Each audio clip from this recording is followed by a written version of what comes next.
Everyone wants to be a cowboy. It's so unique and it's so historic. There's some cattlemen out there. But if you want to be a cowboy, you probably need to be from Texas.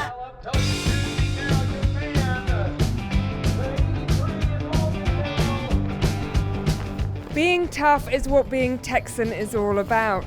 You have to stay on that horse and you have to show grit. The oil price boom has created a bonanza for Texas. The president bragging of America's energy dominance despite the disquiet over going to war. But for cowboys and farmers, it's making planting crops and feeding cattle harder. And even on the dirt tracks of Magaland, with testosterone blazing and patriotism at every gear, the price of fuel is beginning to bite and raise questions even amongst the Trump faithful.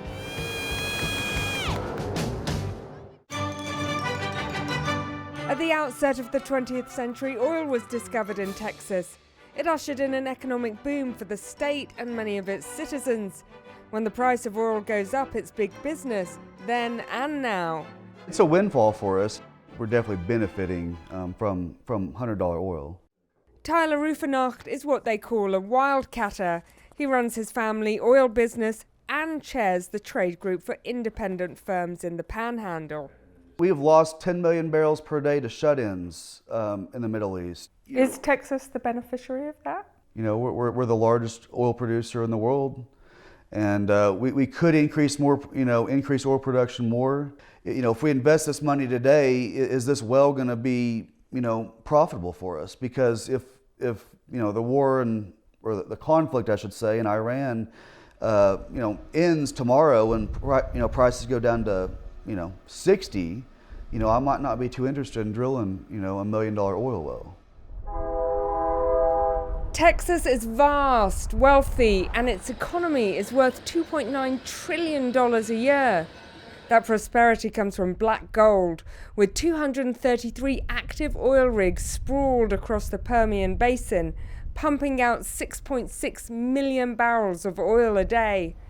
And while the war with Iran has led to a squeeze worldwide, in West Texas, production has increased and US exports are now at record levels. But for ordinary Texans, the war comes at a cost. To stand for the great country that we live in, these United States of America. We don't talk about that often enough. Characteristics of hard work and sacrifice, ranchers raised us, farmers raised us, and all of that is tied to the cowboy culture. Rodeo was born as a competitive way to showcase skills that were necessary to do jobs that were involved in the Western way of life. Is it still a way of life? Yes, ma'am. There's lots of talk about affordability being hard at the moment for Americans. Is that something you think about here in Texas? Is that something that affects your university students, your team? It very much does. So the students have to pay to compete. They pay an entry fee to even get to compete at all. Have things become harder recently? Yes, ma'am. I think it's harder for everybody and that buys anything. And Riley, you were nodding your head. Is it becoming harder? Oh, I think for everybody it is. I mean, to get to a rodeo, everybody has a truck, so diesel prices right now make it much harder. And we're all college students, and we pay out of pocket to come and compete here. The president's economic policies can divide people here in Texas, even sometimes husband and wife. I don't really even know. I don't ever have to pay attention to the news. We're paying $5 for a gallon of diesel. Yeah. So, it's unattractive. It's painful.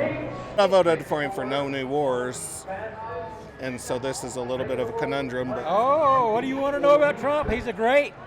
If he ran 50 more times, I'd vote for him 50 more times.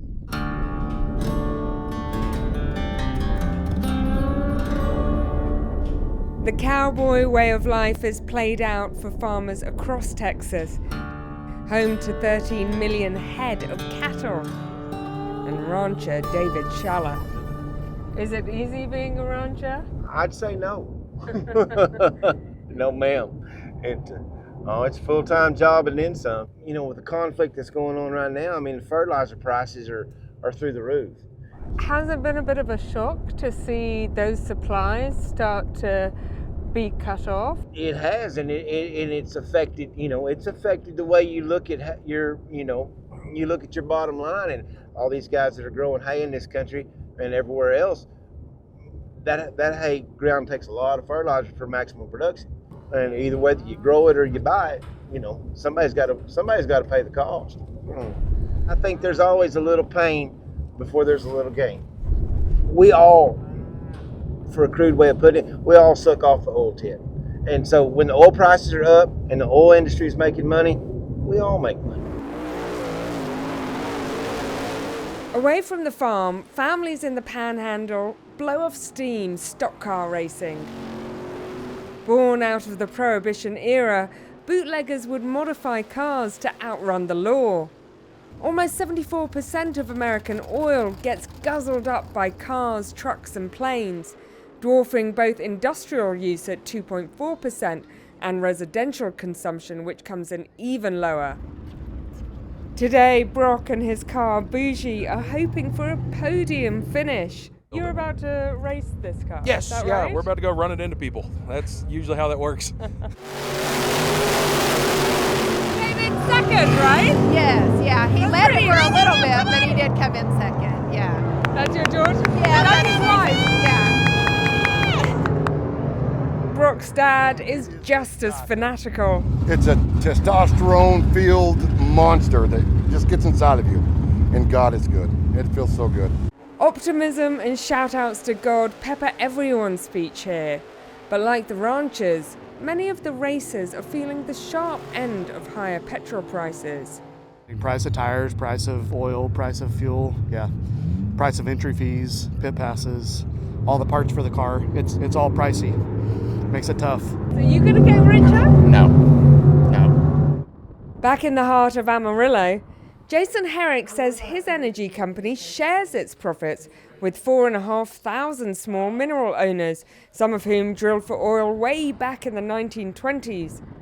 But even in Texas, they don't quite know how this conflict will play out.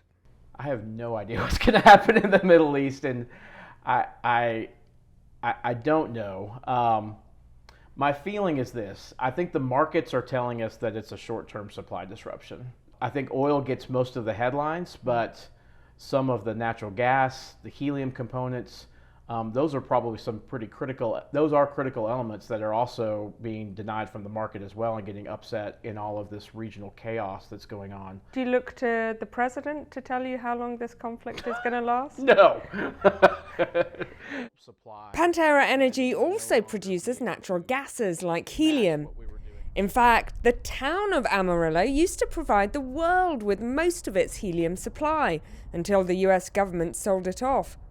But today, a third is delivered by Qatar through the Strait of Hormuz. Often overlooked, helium is better than any other element at cooling tiny electrical components so vital for MRI machines and computer chips. Speed, heat and machinery are all powered by oil and gas and the petrochemicals they produce, much of which is currently caught in a choke point in the Strait of Hormuz. In Texas, that blockade is bringing pain too. So while some celebrate bumper prices, for many here, along with the rest of the world, dark clouds hang amongst the fireworks.